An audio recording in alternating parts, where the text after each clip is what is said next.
Hello बच्चों, कैसे हैं आप लोग। आज का हमारा गोल क्या है। आज का हमारा गोल है डिफरेंशियल लेंथ कैलकुलेट करना। हमने पिछली वीडियोस में बाकी टॉपिक कवर कर लिए हैं जो कि फर्स्ट चैप्टर के टॉपिक्स हैं, basics of coordinate system, point vector conversion और यूनिट वेक्टर कन्वर्जन। अब हम डिस्कस करने वाले हैं डिफरेंशियल लेंथ।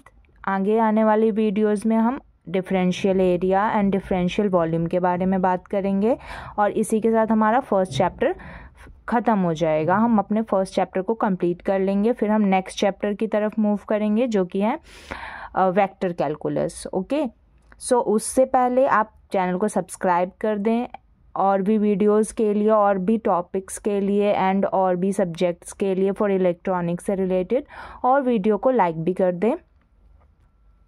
नाउ अब हम देखते हैं कि डिफरेंशियल लेंथ हम कैसे कैलकुलेट कर सकते हैं। तो पहला पॉइंट क्या है इसमें कि इन जनरल फॉर्म, आप इन जनरल फॉर्म क्या लिख सकते हो,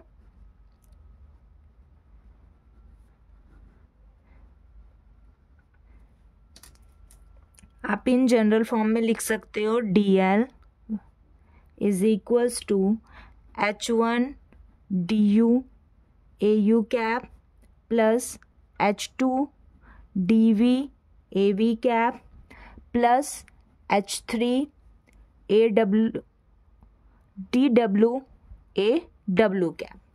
ठीक है, तो ये हमारे पास क्या है, ये जनरल फॉर्म है जो कि हम तीनों कोऑर्डिनेट सिस्टम के लिए यूज करेंगे। किसके लिए? Cylindrical, Cartesian and spherical. अब कैसे करेंगे ये मैं आपको बताती हूँ।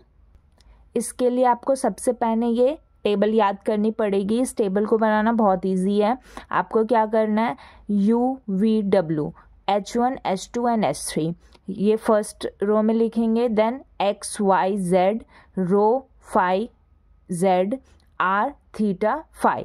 फिर आप h1 h2 h3 हम कार्टेशियन के लिए क्या रखेंगे, 1 1 1, सिलेंड्रिकल के लिए 1 रो 1 एंड स्फेरिकल के लिए 1 r r साइन थीटा। बहुत ईजी है, आप इसको एक से दो बार बनाएंगे आपको याद हो जाएगा।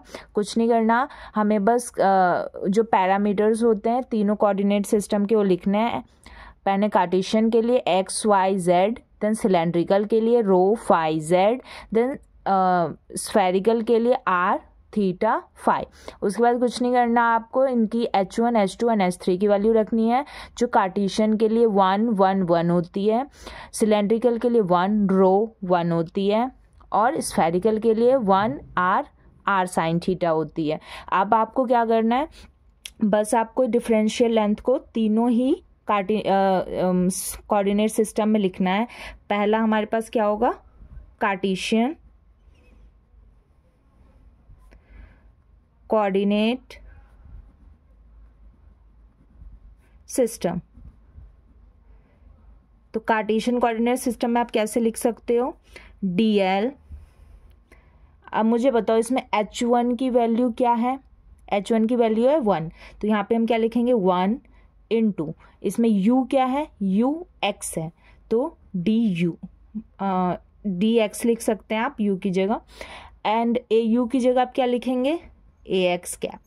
सेम ऐसे ही h2 की वैल्यू भी क्या है 1, v की वैल्यू क्या है y तो dy और ay कैप, प्लस h3 क्या है 1, w की वैल्यू क्या है z तो dz और az कैप। आप इसको सॉल्व करेंगे तो क्या आएगा, dl is equals to dx ax cap plus dy ay cap plus dz az cap. तो ये हमारे पास डिफरेंशियल लेंथ आ गया in Cartesian coordinate system.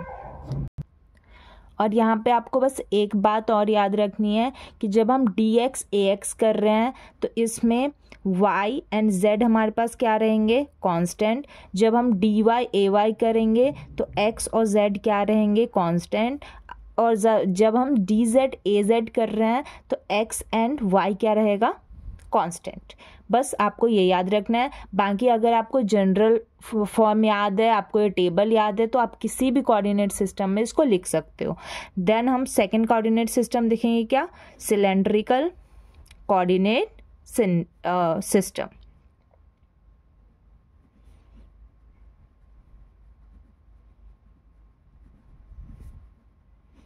Cylindrical coordinate system आप कैसे लिख सकते हो, सेम वैसे ही लिखना है।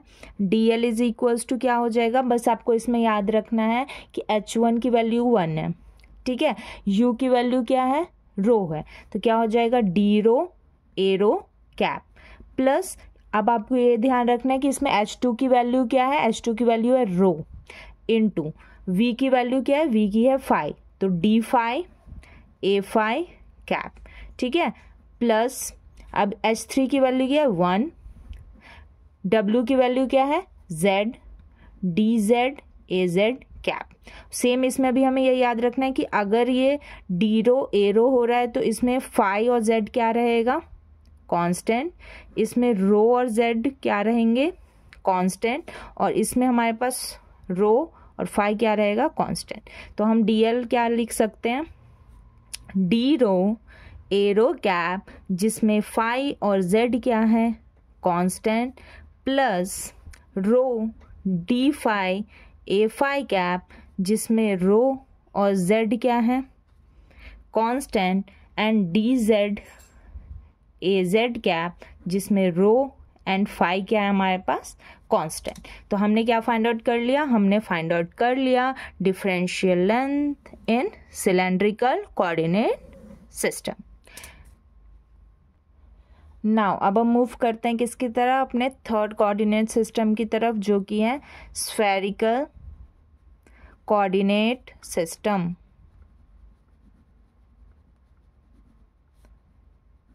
तो स्फेरिकल कोऑर्डिनेट सिस्टम के लिए हम क्या मानेंगे, हम मानेंगे कि हमारा h1 1 है, h2 r है and h3 r sine theta है। तो हमें सेम जनरल फॉर्मूला ही यूज करना है, dl is equals to h1 कितना है 1, तो 1 इंटू हमारे पास u कितना है r, तो क्या हो जाएगा dr ar cap plus h2 कितना है r, ठीक है, और यहाँ पे v कितना है थीटा, तो d theta a theta cap plus r sine theta,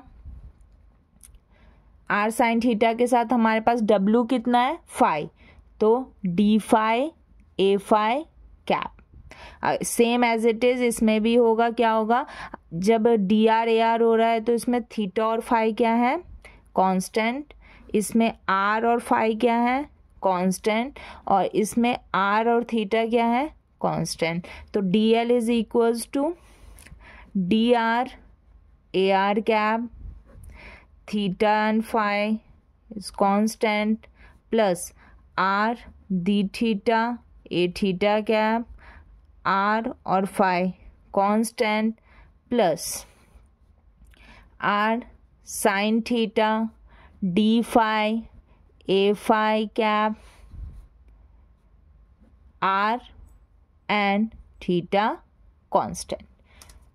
सो यहाँ से हमने क्या फाइंड आउट कर लिया, हमने differential length in spherical coordinate system find out कर लिया।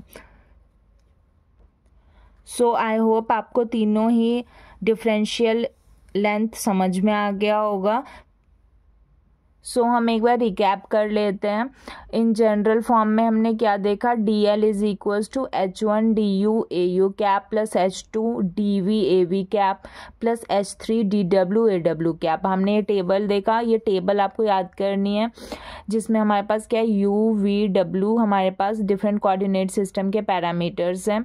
तो इसमें क्या है x y z row phi z and R theta phi, और h1 h2 एंड h3 की हमने वैल्यू डिफाइन करी है 1 1 1 1 रो 1 1 r साइन थीटा, ठीक है। तो ये आसान है, आपको याद हो जाएगा। कार्टेशियन के लिए तीनों 1 रहेगा, सिलेंड्रिकल के लिए 1 रो 1 एंड स्फेरिकल के लिए 1 r साइन थीटा। हमने फिर उसके बाद क्या करा, जनरल फॉर्म को यूज़ किया इन कार्टेशियन कोऑर्डिनेट सिस्टम।